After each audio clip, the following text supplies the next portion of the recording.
Justice League Dark Apokolips War was directed by Matt Peters and Christina Sutter and stars a slew of voice talent: Rosario Dawson, Christopher Grom, we have Jerry O'Connell, Jason O'Mara, Matt Ryan, Taissa Farmiga, Liam McIntyre, and the always amazing Tony Todd. Following the story of Kirby's New Gods, it tells the story Superman has this plan to take down Darkseid once and for all. He believes Darkseid is coming after Earth in a big way, and he wants to get to him first. But even though others are reluctant, he feels like this is the only thing they can do. And of course, you know how the best laid plans go. They get their asses handed to them in the worst way possible, and the survivors have to pick up the pieces to make one more attempt to save what's left of the world. So Justice League Dark Apokolips War.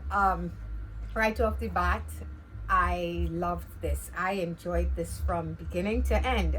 The Justice League Dark, I've always been a fan of not just the movies but the comics where they originate from, because of course it is darker material. I'm a huge fan of horror, and any time I can incorporate horror into comics and it's really good, I am right there. And I do love that DC is willing to go the darker route with their characters. Not that Marvel doesn't do it with like Marvel Zombies and stuff like that, but they bring it to life, so to speak, in their animated films. And it's not something I don't think Marvel will ever go that route, at least not anytime soon. So yeah, props to them for doing that. But let's break down what it is I liked about it.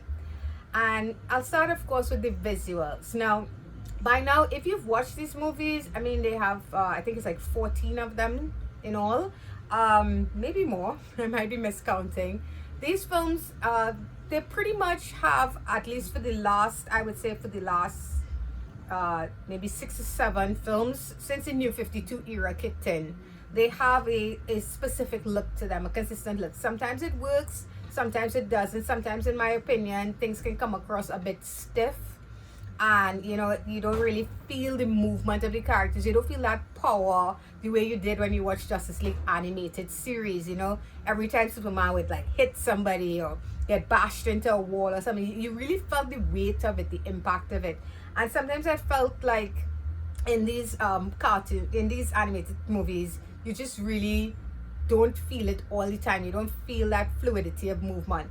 Here though, I thought they did a fantastic job. And maybe it's because it was rated R and they didn't have to pull their punches.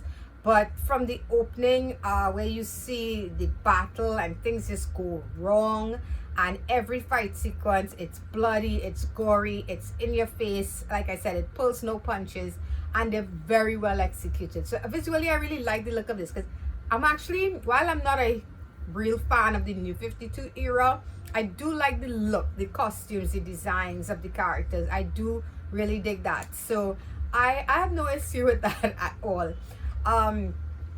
Voice cast wise, now a lot of these voices now, they're becoming more and more familiar. I still miss Kevin Conroy and Tim Daly, I really do, but I think Jerry O'Connell does a very good job with the Superman Clark Kent role. I think he handles it well. I think he brings across who that character is really well. And of course, he has that natural chemistry against his leading lady Lois Lane, maybe because in real life she's voiced by his wife Rebecca Romaine. So yeah, they do good work. Jason O'Mara, I'm still on the fence with, you know, I mean, he's going up against the iconic Kevin Conroy. So maybe I'm being very biased, but Jason O'Mara, he doesn't really have that oomph that I need from this character, but nonetheless, he's growing on me. And I love Rosario Dawson as Wonder Woman, and that's just the top of it. I mean, everybody really brings their A games to the character. They really bring life to these characters. Liam McIntyre as Captain Boomerang, I mean, he nails that.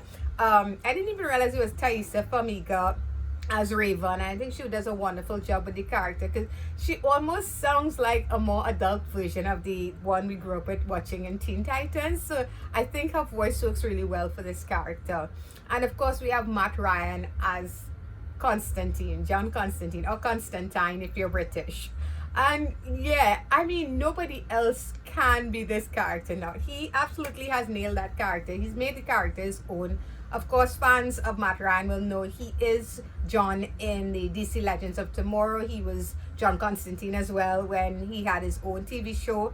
I wish they had given it a chance to grow, you know, just give it that second season. Some shows really don't hit their stride until they get into that second season. And I, for one, actually really enjoyed season 1 of Constantine, bumps and all. And I'm sorry they didn't give it a season 2. I think like Swamp Thing, I think it was killed much too soon. But he gets to live on in the animated series, and he does an amazing job with his character. He's charismatic, he's snarky, he's a bit of an ass, but we love him.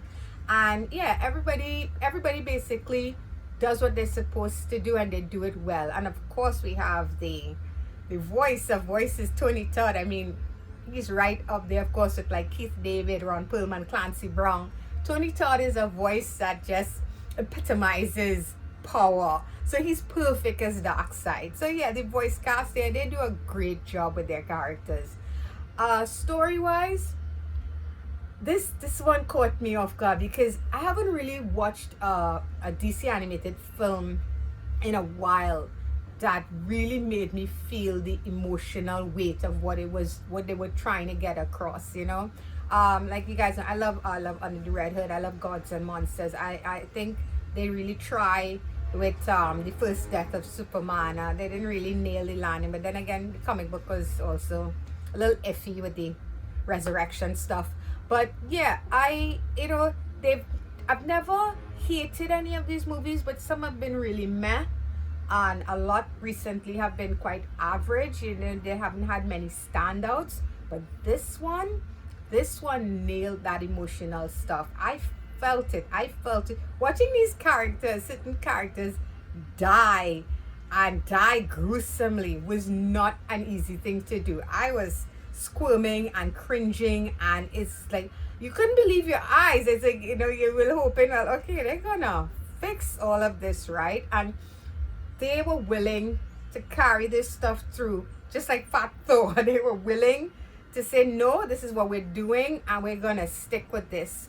And you're gonna feel the weight of losing some of these heroes of ours, you know, characters that you've adored forever, to watch them die in the most horrific way possible, and to see the aftermath for those who survived. So yeah, story, I mean, it's one of the strongest stories they've had in quite some time. This is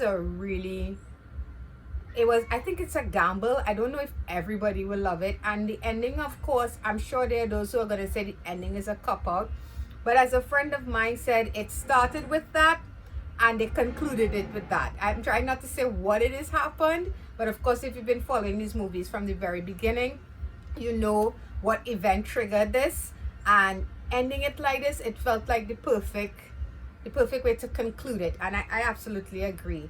As some of you may know, the DC animated movies, this is their last one to close off this universe, and this is their final chapter. I think they went out on a very, very, very strong note, and I'm giving Justice League Dark Apokolips War a strong 8 out of 10. I think this was a fantastic film. It's definitely one that you would enjoy rewatching, and I for one can't wait to see what they do with now that they have the freedom, now that they've basically closed off that chapter. I'm excited to see what they do with now that they're not confined to that New 52 era. So yeah, it gets an 8 out of 10. And that's gonna be it for this one, guys. If you guys have seen this movie, let me know what you thought of it. Did you think it was just okay? Did you think it was really good? Is it in your top 10 now of these DC animated movies? Are you looking forward to the new lineup of DC animated films with the new art style, or do you wish that they had stuck with this one for longer, or they, you know, few more films, that sort of thing? Let me know. If you like this video, please feel free to hit that thumbs up button. It's really appreciated. Of course, if you're new and you want to subscribe to my channel, you can click when my face appears right over there. And if you want to watch some old videos, you can check that out right there. Some of them are okay. If I do say so myself. Okay guys, so until next time, please keep safe, and bye bye.